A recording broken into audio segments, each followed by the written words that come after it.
Three, two, one. Welcome, everybody, to our interview series. This is Steve along with Devin, and our very special guest, Adam Stewart of OneManLeft. Adam, thank you very much for joining us for this interview. We really, really appreciate it. Happy to be here. Good. I hope you say that by the end of this. I hope you're still by the end of it. We do. Yeah. So Adam, little bit of background for Devin and I. Devin and I think it was we both got iPads at the same time, and we're always looking for games to play. And we came across a game called Tilt to Live, and this is a game that, as we were working together, we lost hours and hours and hours competing with each other, trying to get top scores, and it just kind of consumed a lot of our time at work. Unfortunately, don't tell our employers, but we would just go back and forth trying to get, top each other, the high score playing Tilt to Live. And you were one of the developers that created this wonderful pastime that Devin and I have. And that's something that we're always appreciative about, the people that make these fun games that we enjoy. So we wanted to talk to you, figure out, what your story is, how you all came up with Tilt to Live, where you went from there, and just kind of get your general story on, where you started. Do you have your first memory of a video game that got you started on this career path? It got me started on the career path. Not really that I can think of. When we were little, I would watch my brothers play the games. So they play like Mega Man, Ninja Gaiden, Mario Kart, that kind of thing. And I didn't want to play because it was too much pressure to perform. I never get past like the first couple of levels, so I just watch and take it all in. And then I would go outside and I would make up my own stuff based on what I had seen. So I had one was Monster Truck Mario Kart was one that I would just go outside and make up, just sort of visualize how it would work and what the different cars would look like and how the levels would go. And I had another one that really bugged me that I remembered. It was right before Resident Evil 4 came out, and what I had been working on in my imagination was, wouldn't it be cool if there's a game where it was a first-person shooter game, and they would shoot at you, and you could press a button right before the bullet came. You get a little prompt, and you would like turn your head to the side, and it would sort of whiz by your head. Okay. And so I think I invented QuickTime events. That's like the ultimate QuickTime event game. And then I saw the trailer for Resident Evil 4, and I went, "Man, they took my idea." But I was like, I think I was 16 when that came out, or something like that. So there's no like, I was never going to make it, but I was a little bit miffed about that. So playing watching your brothers and your family. Do you have, how many brothers do you have? Do you have brothers and sisters? Yeah, I have 2 brothers, 2 sisters. So big family. Okay. And where do you fall in that line of siblings? I am the second to youngest. So you're fourth son. Okay, you and I have something in common. I call it fourth son syndrome, where you're always passed up for everything because you're not the oldest. You're not, the second. You're not the middle, and you're not the youngest. So you're just kind of the fourth, and you're forgotten. So I guess, it's just kind of something that happens when you're the fourth child. I formed an alliance with the youngest. So we had, he was the video game playing guy. He used to play with the controller upside down because he had learned it backwards. Like my older brother had handed it to him that way as a joke, and he learned it that way. And so he would beat all of his friends in Mortal Kombat with Super Nintendo controller upside down.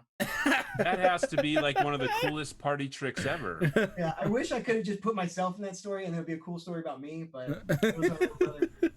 No, you're the brother that's like, hey, I bet you can't beat my brother who plays with the controller backwards. $10, right? And then you just make tons of cash because that's so funny that he learned. That's what brothers do, put right? Real money on it. That would have been a good idea. But yeah, I started playing later, but that was where I should have took that as a hint that I would like developing video games, that I would go outside and make up my own. And it didn't occur to me till way later that was sort of the seed of where it started. Yeah, that's awesome. So from there, how did you get started developing video games then?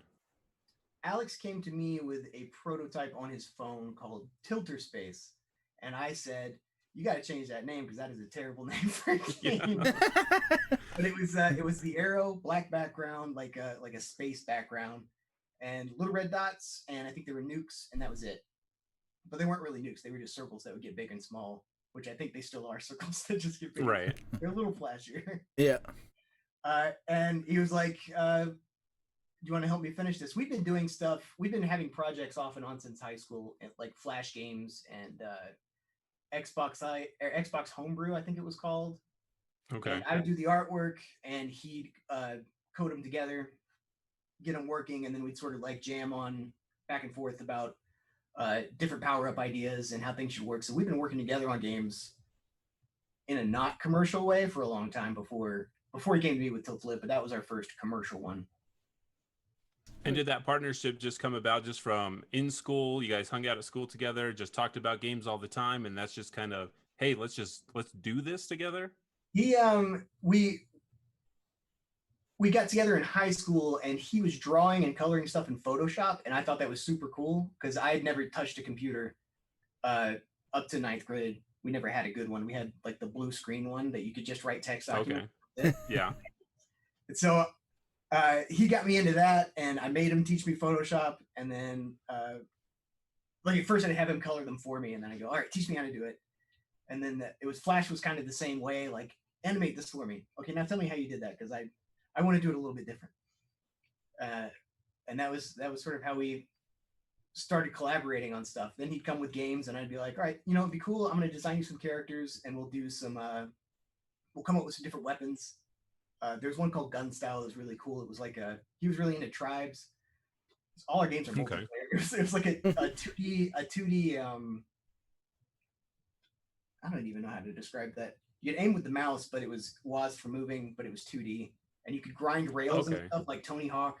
It was a really fast-paced, twitchy game. And you could do 4v4 on it. And it was just nuts. It was just grenades everywhere, and then you died. But and this is while you guys were in high school? So, yeah. So I imagine you're pretty popular with everyone else. Like, hey, come play this game. You probably had a lot of people able to test your game, since it's like, hey, come test this game in the computer lab. Yeah, you have no shortage of testers when you're in high school. Hey, I made this. Come try it out, because we were gonna hang out anyway. I'm gonna make you. Yeah. Right. I'm always interested in, like, high school years are pretty formative years for people. Did you have like a mentor, like teacher, that like encouraged both of you to go down this path? Or was it very much like no one really understood what you guys were doing, so you just kind of went in and did it on your own?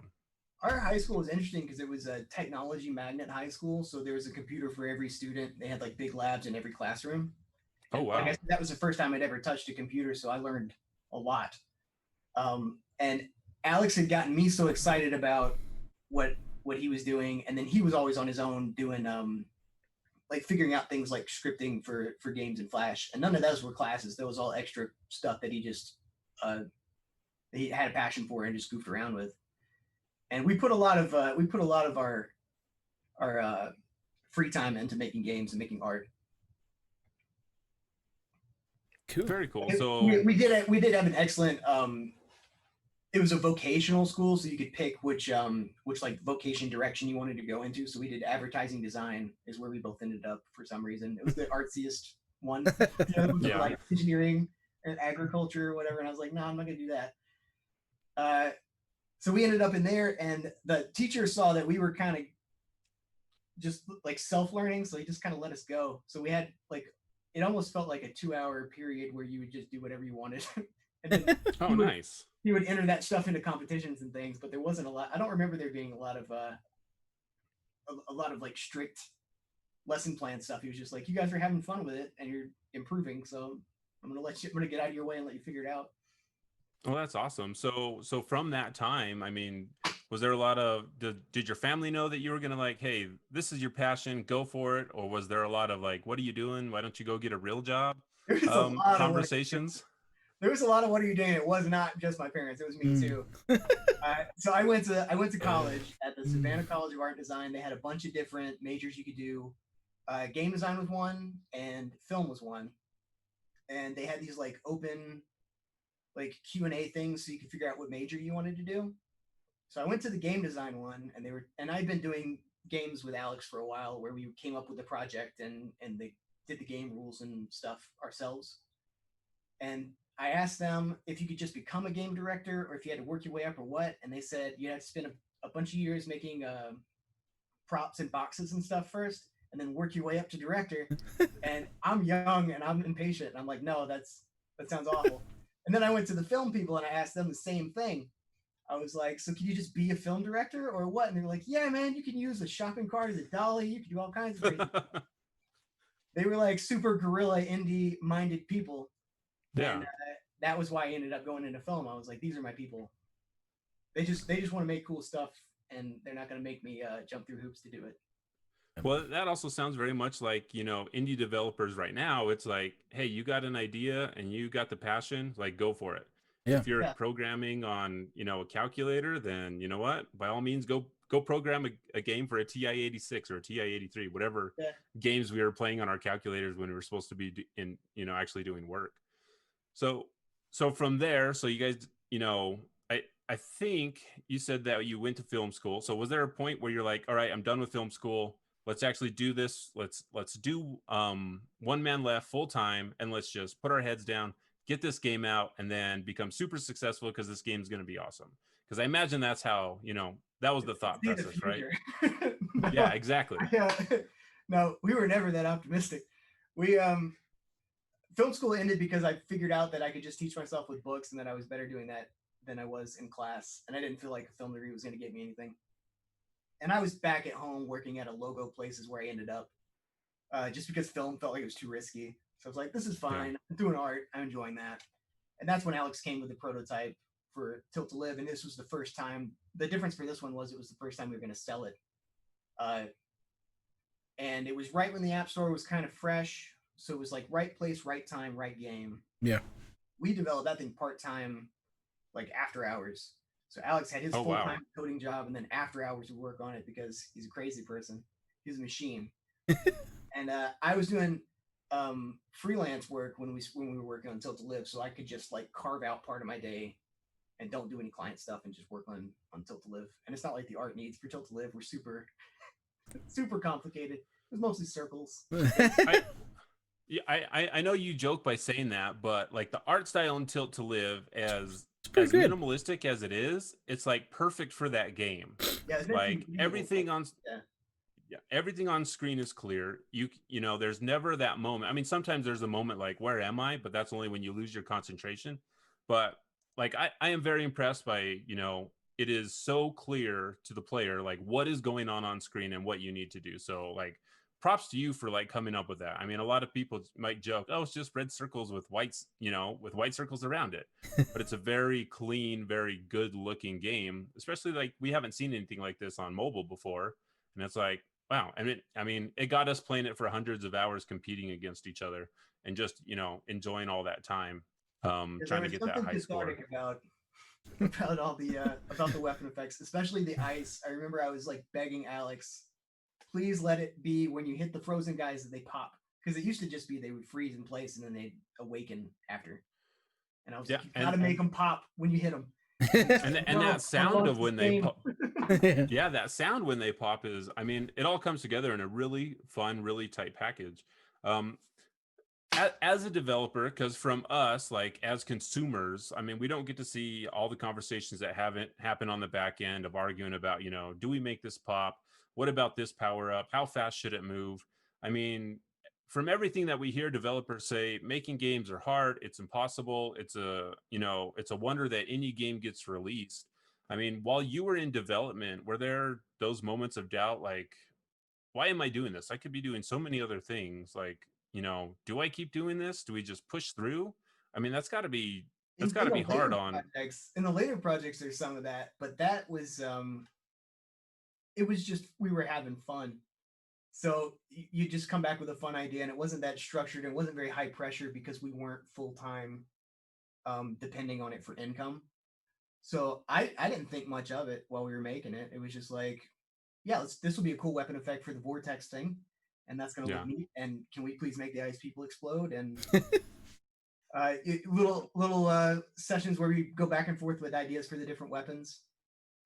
And the new game modes those were the longer meetings. So I was talking with my kids today because they play also, and they suggested, because I told them that we were going to be talking with the developers of Tilt to Live, and they said, tell them to make a helicopter and put a helicopter in a game. I don't know why they thought this, but I said I would pass it on. That they wanted a helicopter in Tilt to Live for some reason. I don't know why, but I told them I would tell you. Yeah. Yeah. It is helicopter-esque and it's pretty awesome. But I told them, I said, okay, I will let him know. I will pass it on. There you go. Imagine there's 4 wheels at the bottom, or 3 wheels, however many wheels a helicopter has. I'm not sure. It's a helicopter. And it's a spinning blades of death. So tell us, Adam, about like launch day on Apple Store. I mean, is that like, hey, let's sit down, let's watch these numbers, let's just like put it out, forget about it, and if it sells, it sells. If not, I'm the guy that doesn't want to look for the first day, but Alex is the guy that's just refresh. So he's sending me screenshots, and it was like, hey, we're climbing the charts. Hey, we're in the top. I don't even remember whatever the top it got to, but it was way more than we expected. We thought we were gonna have to make like 10 games to build up residual income from each, and they sort of accumulate into something that you could live off of. Mm-hmm. Yeah.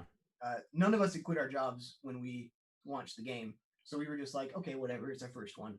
I think it's pretty fun, and that was it. But yeah, it was bizarre watching it climb, and then you were like, wow. And I was a lot quicker to be, hey, let's do it full time. And Alex wanted to wait. He's a very pessimistic man.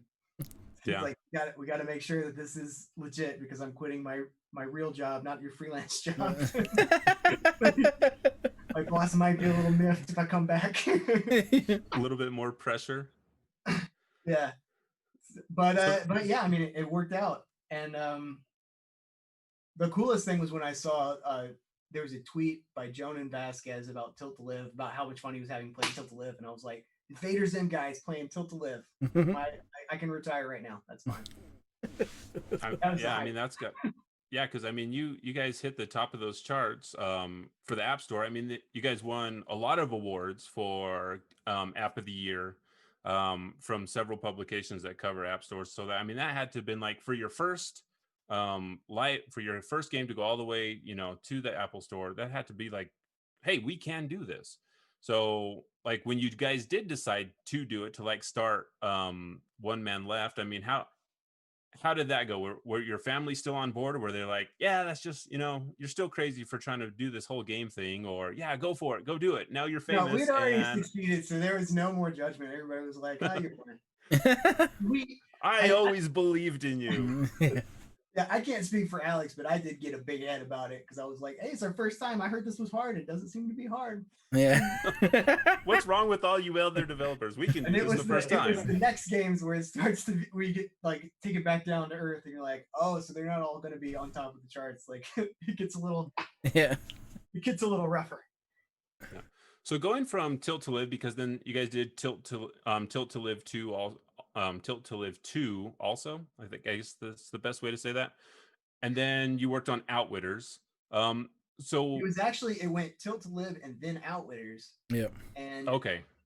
The diversion there was, I was tired of drawing, like the art needs for Tilt to Live are pretty simple. You can knock them out in a short amount of time, and I just had, I wanted to make more something a little more involved with characters with faces and things. Yeah. So I couldn't code, so I was prototyping turn-based stuff because I can prototype that in Adobe Illustrator is how I was doing it. You can group objects together and clone them really easy, so you can make a board game in that pretty. It's a pretty cool tool for that. I do remember the updates that you guys were putting out on Outwitters showing that, saying, hey, these are ideas, and you guys were doing them in Adobe.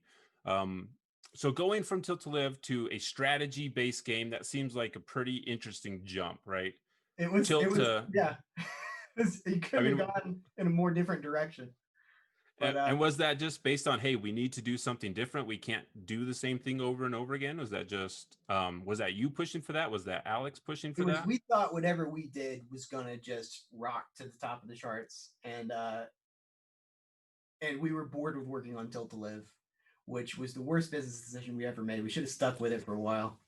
If you have something that does that well, stick with it until, you got everything you're going to get from that project before you move on. Don't move on because you're bored. Yep. Which Outliers did do well. Like, it was downloaded a lot of times as well, but I don't remember how many. But it's a free-to-play game, so it's a different model too. As our first approach to free-to-play, and we didn't have any consumables or anything. We wanted to do the let's have them pay for content, that kind of Right. thing. Let's do it the ethical way that we want to be treated. It's harder to make that work, the conversion rates and stuff. It's complicated business with free to play. No, it is very hard because every app nowadays is all right. You can play for this amount of time before you have to start giving us money so that you can play more, speed up the progress to do this. I mean, it's not very, like, for me, like, those models aren't fun. But like actually buying a game and like having it and knowing that, hey, I don't have to dump more money unless I want to, because a lot of times, developers are now saying, hey, if you want to spend more money, here's a way to spend more money, but we're not going to stop you from playing. But speaking of Outwitters, like Devin and I were able to, we were in the beta test for Outwitters. Yeah. We were among those initial testers. I think there was a handful. There's about 20 of them. So we played the game a lot. Got very frustrated at some of the other testers who were obviously cheating. We would piss each other off also. I mean, when you're sitting next to each other, you're like, this is what you get right here. They probably could cheat early in development. I'm sure they could just like reinstall they've revealed the fog of war. That's where you and that's 100%. And then it's like, yeah, we know you guys are cheating, because we were on the forums a lot talking with a person who's like, we know you're cheating, stop it, we're supposed to test the game, we know you're cheating. He's like, I'm the best, look at my record. We're like, you're such a cheater, dude. Your record means jack. He's like, I'm just showing them what's wrong with their game. It's like, they know. You don't have to show them every game, they know. So we had a lot of fun playing Outwitters, a lot of fun helping develop that, like and again, like, your artwork made that game stand out at a time where there wasn't anything else like that on the App Store. There wasn't other strategy games to where we could, like, hey, take your turn, and then, where you could actually play against each other. So that was very, something that was new at the time, and we had a lot of fun with it. So going from the, the development, the success of Tilt to Live, and then going to Outwitters, I mean, was that something that was like, did you still have that same excitement through the development of Outwitters all the way, or was it, I mean, Outwitters went developing, if I'm remembering, the I think it was like a 2-year development cycle for that one, and there was some point where I just I think I did the backgrounds for it like 4 or 5 times, just because I was like, Alex, I'm out of stuff to do, I'm just gonna do some more backgrounds. Here's some more ideas for characters that you don't have time to implement, but here's some new backgrounds. They got prettier and prettier, but yeah, I didn't have a hard time maintaining my enthusiasm, because I feel like I get excited when I'm creating stuff. And if I finish creating a thing, like when I hit a bottleneck with Alex, I would prototype games. Yeah. And like I never ran out of stuff to do, because you sort of make up your own work. Right. So I'm guessing my brain likes it. I'm guessing there's a lot of games in your head that you prototyped and you drew art for that just haven't come out yet, I'm guessing. I'm sure you have a backlog of games that you're like, yep, this is the next one I'm going to develop, and then this is the next one. I have snippets, but while I'm working on something, I always have the next one kind of like nebulously trickling around. I'll have like 4 or 5 directions I can go based on what's about to happen. If this one doesn't do well, we'll go something totally different. If this one does well, we'll follow it up with something similar, so you can keep the same audience engaged. That like the first one. Yeah. So going from Outwitters, I mean, was there ever discussions about bringing more programmers on to the team, or was it always like, nope, it's me and you, we'll do this, we just can't afford to do it, it's too risky to bring someone else on? Bringing other people on is an expensive endeavor. We maybe during the Tilt to Live days we could have done it, but after that we were like, Outwitters was doing just enough to keep both of us happy, and then every game after that on mobile did a little less and a little less, because it was getting more and more crowded on the store, and it's getting harder to get the features. Because we would make a connection with somebody at Apple where they'd be like, hey, we like your games, so let us know what you're doing next, and maybe we'll give you a feature for that one. And then that guy would leave Apple, and then you're like, oh, now we're just the same as everybody else. Gotta start all over again. Have to do this for our own parents. And it's got to be frustrating when there's thousands of games being made, and published every day on the App Store. It's intimidating, yeah. So I mean, like if you were to give advice to someone that's like, hey, I want to go make a game for the App Store, I mean, do you say, yeah, go for it, try it? Or do you say, no, maybe you shouldn't do that because it's really hard to, get return on investment? I left the apps. We stopped developing for the App Store with Space Food Truck, and that was like 2016, I think. So we've been Yeah. gone for a while. And we left because it seemed like it's got to be free to play if you're going that way. And this advice is like 5 years old, so I don't know if that's still the case, but I imagine it is.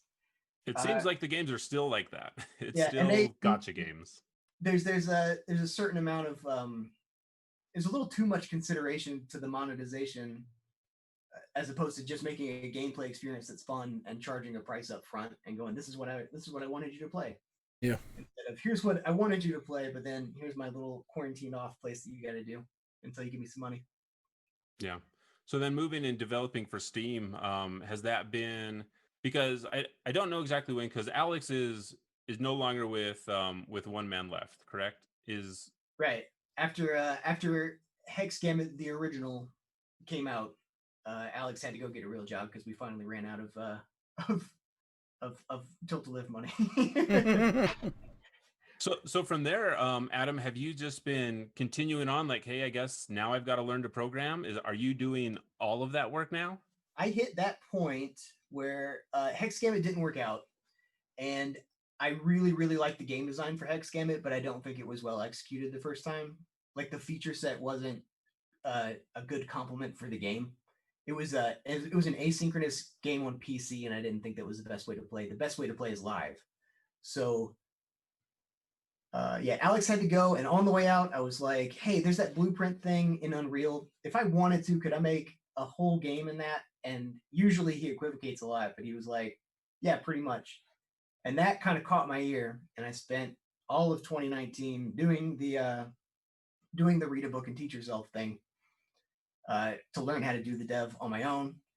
And then I was like, well, we've got this cool game design for Hex Gambit. I know this game is fun as long as you're not playing it asynchronously, waiting for a turn that never comes. Yeah. If you can actually take your second turn, you really like it. So, and I've got the game design. That's the hard part, is finding something fun. I've got a bunch of voiceover stuff that we paid a bunch of money for and came out super good. And I really want to be able to hear it again. And I want to play it with my daughter one day. So I was like, yeah, let's do that one. I've got a head start on it. That's a pretty good bet. And it's been a lot of fun. It's kind of liberating to not have to negotiate all of the ideas back and forth. Yeah. Or to have to explain something that you just want to try. Because if you're not the programmer and you have an idea and you just want to try it, you got to first explain it perfectly to the guy who can make it happen. Then you can see if it's fun or not. I like getting in and getting my hands dirty and tweaking numbers until I like it, and then show it to somebody and go, what do you think of this? Yeah, and you're probably faster to be irrit. I can't say that word for some reason right now. Iterative. There you go. Thank you. So you can do that faster because you're like, I'm the only one that has to say, I can only say no to myself, right? So you're rapidly prototyping these things, and that's so. Are you doing this by yourself also on top of extra freelance work, or is this just nope? This is what I'm doing exclusively right now. I decided to bite the bullet because I have I do have a wife with a second income to help a little bit. Like, we're bleeding money, but we're not bleeding it too hard. It's a calculated risk, and it's not really it's not like if it fails, it's going to ruin me. So right. I figure the worst case, if the game doesn't find an audience, then I'll have a pretty awesome portfolio piece to take to wherever I go next. Yeah. But yeah, I'm really excited about it. I feel really good about this one, and it's fun to work on. It's easier to get what's in my head out into the game without having to negotiate it. So for everyone listening, can you give them a quick pitch of what that is, like what the game is, why you're excited about it, and why you think everyone else should be excited about it? Hex Gambit Respawned. That's what I'm calling it, since we had to take the first one off the store. So this one is Hex Gambit Respawned. It's the vision for the first game. If you liked Outwitters, since Outwitters came out, I've been working on this prototype and reworking on this prototype for like 4 years off and on. And it's a fast-paced, turn-based PvP game that you can sit down with pretty much anybody and play.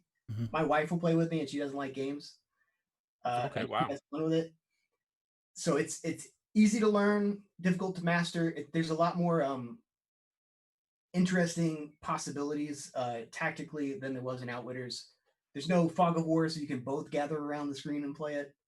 Nice. You can hop over people's heads like checkers, which is hilarious and a lot of fun. Because people come out of nowhere and just wreck you, and that's pretty exciting. It's got full controller support, so you can play it like a console game. I'm pretty proud of that. I do have to ask you about the button choice on those. Yeah. I was like trying to play. I'm like, I have to rewire my brain. This is not the button. I ended my turn so many times when I've been playing it. And I'm like, oh, dang it, I did not want to do that. You know, because it's confirm. Yeah, I know, but I'm just like, oh crap, push the wrong button, because it's so hardwired into like, okay, this button is accept what you want to do, not in turn, you know, type of things. Oh yeah, the are you getting mixed up with the? I've got it on Switch, the Nintendo Switch. Yes, yeah. So it's on the Nintendo Switch, and that's why, like, so whenever I play the Switch, it takes me like an hour or two just to get into like, okay, their stuff is over here, because I'm playing with an Xbox controller on my PC, and so I'm like, oh, this is killing me. There's always the intention of maybe I could get it on the Switch one day. I have no idea how hard it is to do. I've got a Switch dev kit. I don't know if I have a contract still. We had one for Hex Gambit. I don't know if I could get grandfathered in or something. Start the whole process over. Well, I would love to get it on the Switch. I have no idea how though. Yeah, that makes more sense now that you say it's because you're doing with that Switch. Because I was like, why is he doing it like this? Yeah, I thought about switching them because it's really not that hard to switch it. in Unreal, I could just like swap the wire. Yeah. It was just like, okay, I have to remember to rewire my brain. You know, so like the first couple moves, I'm like, ah, dang it. Okay, let me start again. But no, it's been pretty fun playing it, and I'm like, yeah, this is totally Outwitter's vibe, you know. But yeah, I've got Captain Ults coming, so there's going to be 10 different captains, and what I'm working on today is they're like, if you're behind by a certain amount of victory points, you can use a superpower to catch back up, and they've each got a different sort of thing they can do. It's cool.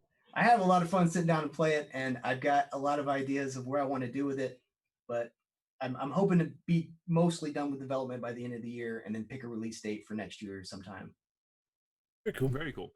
And with being able to work at home, like having something like, you know, COVID-19 going around in the country being quarantined, this only helps you because like where else are you going to go? I guess I'm going to work on the game, right? I barely noticed. It's just my nights are a lot more boring because that was normally when I would go find somebody to hang out with. It's like I've been doing this for years. Yeah. So Adam, as a developer, I imagine there are times where you're just like, okay, I've got to stop looking at my project. Now it's time for me to play games. I mean, what games are you playing right now? That is not for work.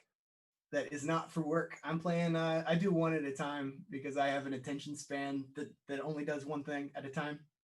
I'm playing Final Fantasy 12. What is the remaster? They've got the fast forward button. I love that.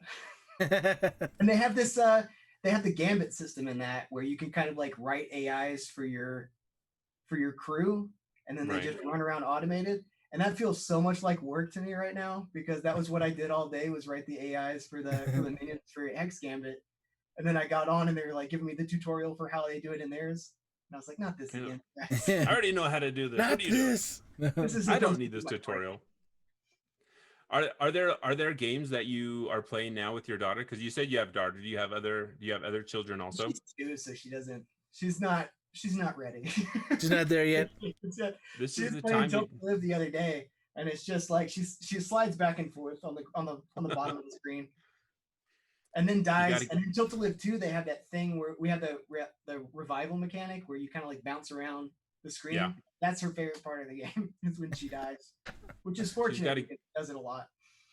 You got to get that achievement where you have to bounce back and forth on the screen in order so many times to get that achievement. So that's very, so Adam, like, what am I trying to say? I don't even know what I'm trying to say. He's having trouble speaking today. I am having trouble speaking. No, it's always fun when we get to talk to people that make these games, because I think unfortunately some people tend to forget that humans make games And it's always like, hey, how dare you make this decision? Like Devin's like super upset that you have the confirm button mapped to the wrong button, right? I mean, it makes sense now that I know why it is. I'm like, why would he do this? And now I know. Oh, I mean, a lot of I'm just happy you're playing. Honestly, you can complain all you want as long as you're playing the game. Makes me happy.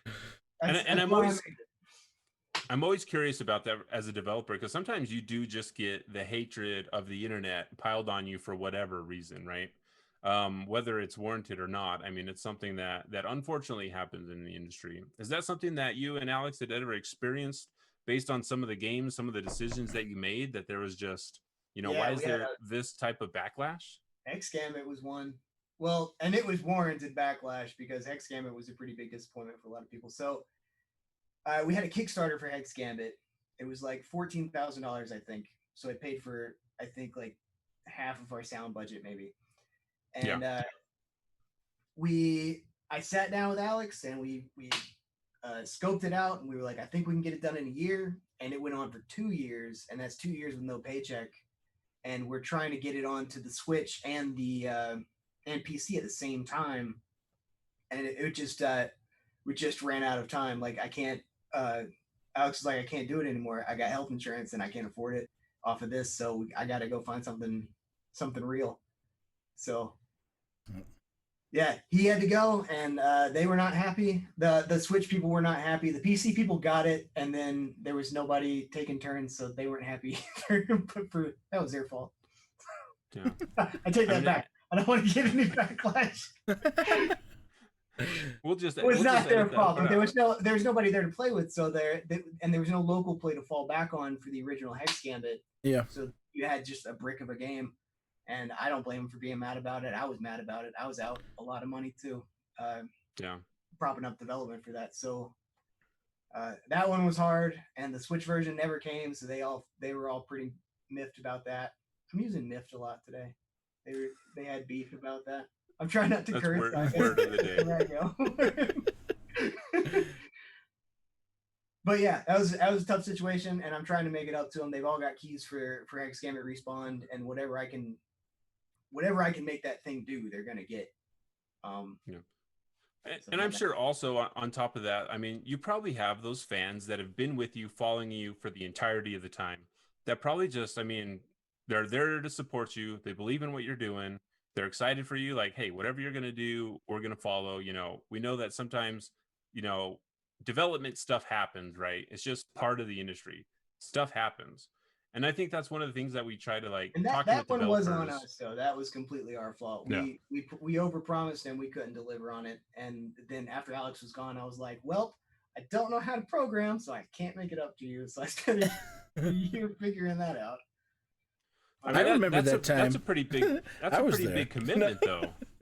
Well, it wasn't all for them. Like I want to stay in the industry, and the choice after Hex Gambit flopped. The choice was I can go be a freelance artist, and I know exactly what happens if I do that. I will forget everything I know about game design because I'll be focused on this, and that'll be the last game you ever made. Or I could double down and take the hit for the year or two that it takes to get Hex Gambit respawned out, and see what happens. See if I can turn it around. And I feel good about it. Like I feel like it's the coolest thing I've ever worked on. So we'll see what that's worth, I guess. I mean, it has to be worth something. I mean, if you feel good about something, it would be worse if you're working on this and you're like, I really don't want to be doing this right now. I could be doing anything else. But I mean, if you're excited, then no. I think about the other things. Thinking about, I did freelance like a couple of jobs in the middle, and it just reminded me how what that life was like. And I was like, no, I don't want to do color revisions anymore, or like little typography tweaks. No, I don't want to do it if I can help it. Yeah. Right. Well, Adam, I am very, very appreciative of you agreeing to come on and chat with us. I think it's important that people hear about people that actually make games, so that they remember that humans make games. And you know what? It's not the end of the world if something is not exactly the way that you wanted in that game, because sometimes things are the way they are for a reason. And Devin will get over having a confirmation button on the map to the wrong button because that's just the way it is. Yeah, you guys can feel free to complain too. I mean, it's just for fun. If you're just goofing off and complaining, that's fine. I don't have any problem with that. I complain about games too. I complained about the Final Fantasy AI thing in 2 seconds ago. Everybody's got something. Yeah. And I think that's the fun thing about being able to chat about video games. I mean, they bring us together, they create discussion. I mean, it's art. I've always believed that video games are art, and there's so much to look at and so much to enjoy.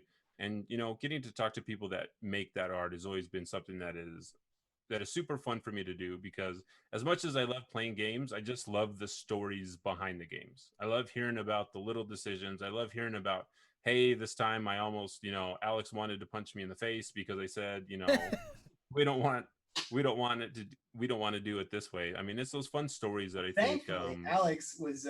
We never had a shared office. We did it remote all the time, so no one ever got to punch anybody in the face all of our time together. There you go. Just fist emojis sometimes. Like imagine this emoji punching you in the face. Just threatening. But no, we really appreciate the time, Adam. Is there do you want to plug?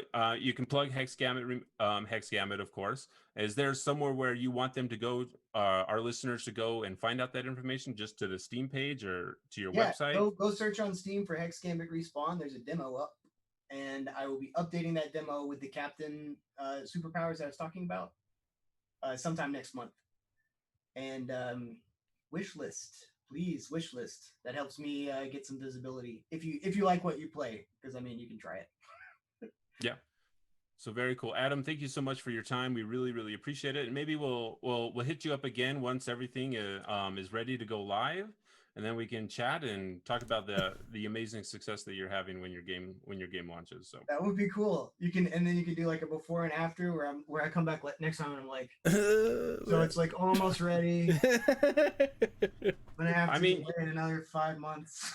You still have a full set of hair, so that's always a good sign for me when people still have their hair, right, during development. You see the before I haven't ripped pictures. anything out or lost anything for natural causes yet. Yeah. That is so. No, Adam, we really appreciate it, and we would love to talk to you again sometime. Yeah. So absolutely. Everyone, thank you so much for listening. This has been an interview with Adam Stewart of OneManLeft. Please go check out the Steam page, go to the website, OneManLeft, get all that information, help out a developer. And until next time, remember Twitter at OneManLeft also. Oh yeah. Oh yeah, follow on Twitter. And until next time, remember that humans make video games, and be good to each other. I have feelings.